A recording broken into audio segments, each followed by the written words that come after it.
Hey everyone, I'm Sin. Welcome to the Book Nook. Got my favorite mug. Today we're going to talk about two books that I read recently. They're not the same genre, and they don't really have anything to do with each other. Although they do have the factor that I started reading them and I could not stop. I read them both within 2 days. Those two books are the first one is Black Mad Wheel by Josh Malerman, a psychological horror. There you go. There it is.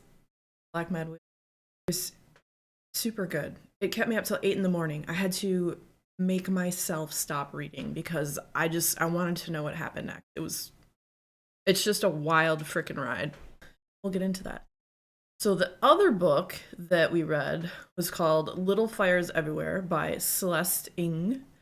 And that book is a fiction book, and it has the story of these two families and their lives and how they intertwine and just all the nuances and things that happen to them. And it was just quite a fascinating read as you kind of like step into the world. And I couldn't stop reading that one either. It was really, really good. So I read these over the course of 4 days, and this wasn't going to be my next book nook. I was going to do a totally different one. And I have just started reading those other books that I was going to do this for. So the fact that I finished these so fast, I was like, well, why not do another book nook? Because I just read two books. So here we are. So yeah. So those two books is what we're going to talk about today. So yeah, we'll start with Black Mad Wheel. All right, so this book, as I said, is a psychological horror novel. It's a novel about a Detroit-based rock band, and they're called the Danes. They served in the army band during World War II, and so after that, they return back to Detroit and they're doing their thing with a recording studio, and it sets the scene where they're starting working with a younger band to record them. And while they're out and about, the military or someone from the government approaches them and wants them to go investigate this iniquitous, malevolent sound that's coming from the desert, from the Namib Desert in Africa. So, Philip, who is the main character, and his bandmates, they agree to do this. And then the way the story is told is kind of really cool. So it's alternating chapters. Basically, like, you come into the story, and Philip is in a hospital where he's just awoken from a coma. Every single bone in his body has been broken. So we start there, and then it goes back 6 months, and then it tells what led up to this. And then at one point, the story merges and it becomes, fluid, and we get to see where this goes. So, what is this sound, right? That's what kept me reading, because the sound warps time. It brings back ghosts. It makes you violently ill. There's all this craziness. And what's behind the sound? What's making this sound? Is it a human behind it? Is it something supernatural? Like, what's doing this? And then the government, they're convinced it's a weapon. And obviously, the US government, they want to find out what it is and get it and probably use it for themselves. So yeah, this book, I don't want to give away too much. That's the premise, and it was so good. This is one of his older novels. It came out in 2017. Josh Malerman has written a ton of books. He's fantastic. You probably know him best for the book Bird Box, which was also made into a Netflix movie. And I decided, okay, like, I want to read more of his books. I also have on tap the House at the Bottom of the Lake. I might be saying that title wrong. I wanted to read more of his books because I read Bird Box, I've read Goblin, and then I was like, all right, I'm going to read Black Mad Wheel. And it was so good. Cannot stress that enough. So if you like psychological horror, this book is fantastic. And I hope that you read it as voraciously as I did, because I loved it. I can't say enough good things about it. Yeah. So that's the premise behind Black Mad. I hope you. All right. So the next book. Boop.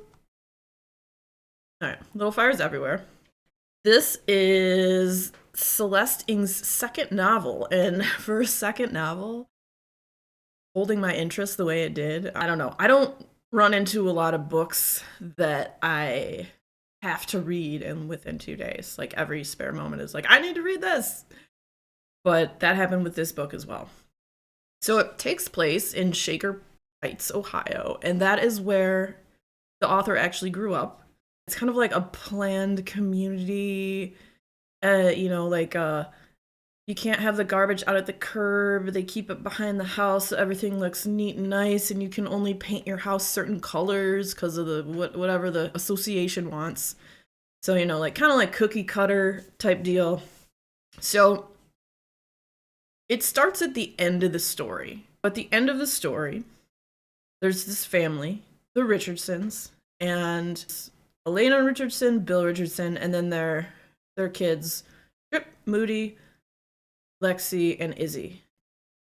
It starts with their house on fire. Their house is on fire. That's where the story starts. It goes back to the beginning. So it starts when Elena Richardson, this, cookie cutter housewife with the perfect house and a lovely family and her lawyer husband, and she's a newspaper reporter. She has a rental house, and she rents it to this artist, Mie Warren, and her daughter, Pearl. And, they've always lived like this transient lifestyle, and they move from place to place, so they never stay in one spot for good. Well, they decided this time they're going to stay for good. At least that's the plan. So Elena's younger son of the Richardsons, Moody, meets Pearl, and they become friends, and they become like besties. Just they do everything together, and so these families' lives become intertwined. And Pearl is so used to this, like, I don't know, this transient traveling lifestyle that she's fascinated by this family who has like what it seems is like has everything all together, like they have money, so they're pretty well off, and she's used to going to all the thrift stores and getting everything secondhand, so she's kind of fascinated with how these people live. And then her mom kind of worries about it, like she getting away from her roots and this, that, and the other. And at some point, the Richardsons, the family with all the kids, the mother, Elena, goes to me and is like, well, you're working part-time at this, working at like an Asian restaurant. She's like, why don't you come work for me as my housekeeper? So she does, and she cuts down at the restaurant. And so she kind of does this too, so she can keep an eye on her daughter, Pearl. So she does that, and just how these families' lives intertwine is quite interesting. So they have also the youngest daughter, Izzy, is kind of like a firecracker, and she's always getting into trouble, and her mom doesn't get along with her, and they super butt heads. And like Izzy meets Mie and becomes fascinated with Mie because Mie is this artist, and she actually kind of listens to Izzy and takes her seriously and doesn't treat her with like disdain like her family seems to. So like at some point, Izzy becomes Mie's assistant. Mie's a photographer and starts helping her and going over to her house all the time and like talking to her and learning from her. And so these families are like super intermingling. And at some point, there's this other family that has been trying to have kids. They're the McCulloughs, and they've been trying to have kids for a long time, and they can't. So eventually they end up adopting this baby that was left at a fire station. So, as I said before, Mie still works part-time at this Asian restaurant. And there's a woman that she works with that is, she was having hard times and very distraught and had no money, and she started working at this restaurant. She's in better times. And she, it turns out, had left her baby at a fire station, and now she's frantically trying to get her baby back. Well, this baby turns out to be the one that this family, the McCullows, is adopting. So she goes and she tells the woman that she works with at the restaurant that, hey, this family is adopting the baby. And what ensues is it becomes a whole legal case. It's in the newspapers. So this like totally splits the family apart. And mind you, the dad, the lawyer, obviously he ends up taking this case. So it's very very intense between what all the different family members believe, like whose side are they taking with this court case. So that happens. And there's a lot of drama surrounding that, and just the relationships and the dynamics between the people. You know, you see at one point like maybe Elena, the cookie cutter wife, wishes that she had taken more chances in her life instead of going the safe route. I don't know, and just the family dynamics of how they interlace with each other. And so you have this explosive, weird court case happening, and then just the relationships between the daughters and the sons, and you of course end up with Pearl hooking up with someone. I won't say who. I don't want to give away too many spoilers in this. And then the other daughter, Lexi, she has a boyfriend. And then someone ends up getting pregnant. And then there's a whole drama of that. And then they think the wrong person was pregnant. And so someone's really mad. And I don't want to say too much. I don't want to give it away. But there's a lot of drama. And the way that it unfolds is wild. And it all leads you back to, why was their house set on fire? Who did this? You know, why did this happen? So it kept me reading. I couldn't stop. Another one. Couldn't stop. So I read it in 2 days. Both of these books were absolutely fantastic. So if you like horror, Black Mad Wheel by Josh Malerman. Awesome. Put that back up there. There it is.